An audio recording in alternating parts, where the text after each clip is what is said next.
Hey guys, D. Bonnie here. Listen, I want to ask you a question. Have you ever thought in your mind that you know your spouse and how he or she reacts to whatever conflict, that you know them so well that you could have a complete argument with them when they're not even in the room participating? Like I know I'm going to say this, and then I know she's going to come back with that, and then oh yeah, this is where I get to use that thing that happened before because that always helps me put her in her place. But then she's going to counter with this, and you can hash this all out without even involving him or her. Am I right? I've been there. So I want to talk to you about a principle today of how you can begin to change your marriage without your spouse even knowing that you're working on your marriage. In fact, I got a PDF that I want to give you. It's called 5 Ways to Begin Fixing Your Marriage Without Even Telling Your Spouse. How awesome is that? If you want that, you can come over to dbonnie.com/solofix, SOLOFIX. But anyway, back to the analogy of knowing how your partner is going to respond. I think of it as a dance. I think of it as, ladies, you might know that he's going to take this step and then you're going to follow with that step. And we know after years how the dance is going to go. But it isn't often a nice looking dance, but it's familiar. So we keep doing the dance. So as our spouse does one thing, we respond the same way that we do over and over again. It's kind of like it's muscle memory. I call these disempowering negative loops because they're so automatic. We don't even think about it. Like I know if she says this to me, how I'm going to respond ahead of time. I could do it in my sleep. Am I right?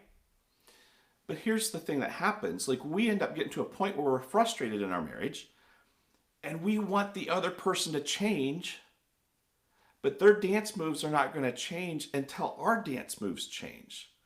So when she moves this way, instead of I move this way in our normal pattern, I got to change it up.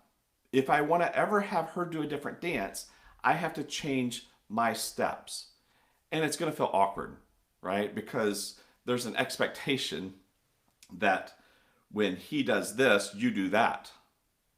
And so when you start mixing up the dance moves, it's going to throw him off. She's not going to know what to expect, guys, if it's you dealing with your wives.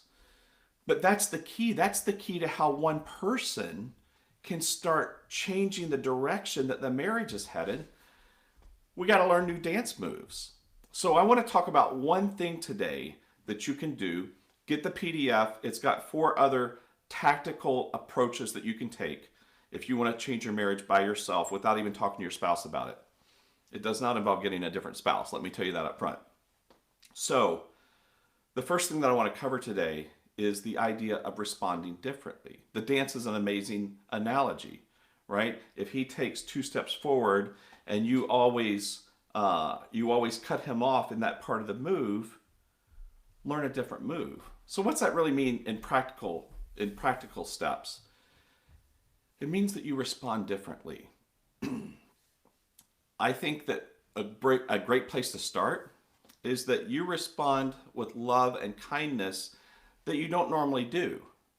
And that's so hard. That violates like the core of who we are so much. Because when somebody is not treating me the way I think that I deserve to be treated, when they're not treating me the way I want to be treated, I don't want to respond with love and kindness. I don't want to turn the other cheek. I want to turn her cheek. But that's the same dance move that we've been doing for years. So you got to change something up. You got to start doing things differently. So my first thought is respond with love and kindness. So if, ladies, he comes at you with a verbal attack, rather than attacking him back or pushing that button that you know is still raw from his childhood, rather than doing that, maybe respond by saying, hey, I can tell you're really frustrated right now. And he's like, what? No, you're supposed to, you do the thing, like you jab me where it hurts. So respond with love and kindness and do it even when she doesn't deserve it, guys. because that's what's going to break the cycle. If you wait for her to change her dance moves before you're willing to respond with love and kindness, give up. Just keep doing the dance for the next 20, 30 years or until you get, I'm not even going to say it. So we have to get to a point that we're going to modify, we're going to start doing a better dance, and we're not waiting until our partner deserves it. Because what's that even mean? Like, none of us deserve it, right? There's times that I'm still a jerk. And I do not deserve, in that moment, Megan's grace and kindness. Yet, she's learned to not follow my lead if my dance is getting ugly. So we have to respond in such a way that we create warmth even when our spouse doesn't deserve it. Can you do that? Are you up for the challenge? The other reason that I want you to modify your dance is I want you to do it for you. Because I'm telling you, if you start implementing these principles that we're teaching on here, this and other videos, if you start implementing these in your own life, forget what it does for your spouse. It's going to help you. You see, I want to write a book. I want to write a book that's called Being Selfishly Unselfish. Because what I have found is that when I start doing the right thing for another human being, wife or otherwise, when I'm being selfless, when I'm trying to love him or her well, it fills me. So without that being my motive, I can know that if I'm gonna show up, I'm gonna change my dance with my spouse so that we have a better relationship. I know that I can almost selfishly do that. Not for that wrong motive, but I can almost selfishly do it because I'm being unselfish and I'm showing up and I'm serving it. So I want you to respond with love and kindness, change your dance steps. I want you to also do it even when he or she doesn't deserve it, like all the time. And I want you to do it for you because you're going to benefit from this. You know, if you guys are constantly in this back and forth battle and nitpicking, and you stop doing that, even in the short term, you're going to feel better about you. Like, he might still be acting a fool for a little while, but I'll bet you he'll catch up with you. But you can at least go to bed thinking like, man, I responded with integrity. I'm implementing this stuff. We'll see if it works. You might not even believe me at that time. Like, you might not even think that it's going to work, but you'll at least feel better about you. Now, 3 things that I want you to look for when you start doing this. I want you to sit back and watch these happen. I watch these happen. 3 things. The first one is, it's going to throw him off his game, right? He's used to doing this ugly dance move that he steps on your foot and hurts you, and then you step on his foot. And the moment that he goes to step on your foot and you just kind of twist and you do a different move, and he doesn't step on your foot or you don't react to it, and you certainly don't step on his foot, you don't inflict pain back on him, he's going to reel a little bit. She's going to be put off a little bit, fellas. And so that's kind of fun to start watching this play out. It's like, wait, no, we've been doing this dance for 20 years. Like, you're supposed to counterpunch, right? It's a dance fight. You're not fighting. What's going on? So that's going to be kind of fun to sit back and see that you've put your partner, kind of back on their heels. They're not sure what to do with it. The second thing that I want you to observe is, like I said, it's going to bring you more peace. You see, so much of doing life well, it's trying to do the right thing for other people, but at the end of the day, you live a blessed life.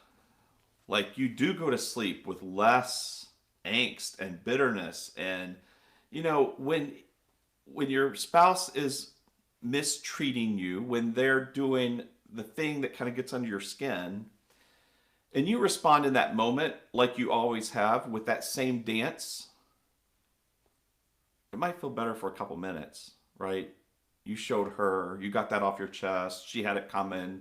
She should be in the corner crying. It doesn't bring you peace, right? So I want to teach you to implement the things that I had to learn in my life so that I stopped screwing this up, so that I didn't go on to like my fourth marriage. I had to figure this out. When you respond with love and kindness, even when your spouse doesn't deserve it, you get some peace. And then the third thing I want you to do as you're doing all this is I want you to just sit back and enjoy the show. Like, watch it all unfold. Like, watch this dynamic change in your relationship. It's going to take time. It doesn't happen overnight. Do me a favor. Don't try this one night and then DM me and tell me that it didn't work. There's this idea out there, James Clear in Atomic Habits. I've talked about it before. This plateau of latent potential. So we're going to go along and do things, and we're going to be on a plateau. We're not going to see things getting better yet, but we have to do these things with consistency. We have to respond differently. We have to do a different dance move with consistency so that over time, a week, 2 weeks, a month, 3 months, the needle starts moving. If you're on the plateau of latent potential, you're doing the right thing, but nothing's happening, and you abort, you go back to the old dance, you didn't give it enough time, right? We didn't figure out these awkward dances that are ugly and hurtful and shameful. We didn't figure them out overnight. They're not going to get fixed overnight either. So take this, process it, go through it, come up with ways that you can anticipate that your spouse is going to do whatever dance move you don't like and how you're going to respond differently. Put pen to paper, like figure this out. And then I want you to come over to dbonnie.com/solofix and get a PDF. I go through 4 more steps that you can take starting now so that you can begin to fix your marriage without your spouse even knowing. Like, you don't even have to have a conversation that says, I think we should fix our marriage. No, forget that. You probably tried that before. It was like, I'm not going to counseling. No, I'm not doing anything different. So you got to use this Jedi mind trick on them, right? You got to change your dance moves, and it kind of forces them into a different dance. And I think it'll be a dance that's much more pleasing to the eye. I think it'll be a dance that's much more soothing. Listen, I love you guys. I'm glad that you're on here. Do me a favor, come over to YouTube, click subscribe so you know when we put out new videos. Come like our Ignite Your Marriage Facebook page, sign up for our newsletter, get plugged in. We just want to keep bringing you good content because, man, I've screwed this up so many times. I'm still screwing it up and learning, but God's blessed me with a set of lenses where I see the world differently. I see more so how He wants us to do marriage. And I just want to bring that to you guys. I want you to find the amazing marriage that Megan and I have that is still filled with issues and conflicts that we have to resolve, but we're at least on a good path. I love you guys.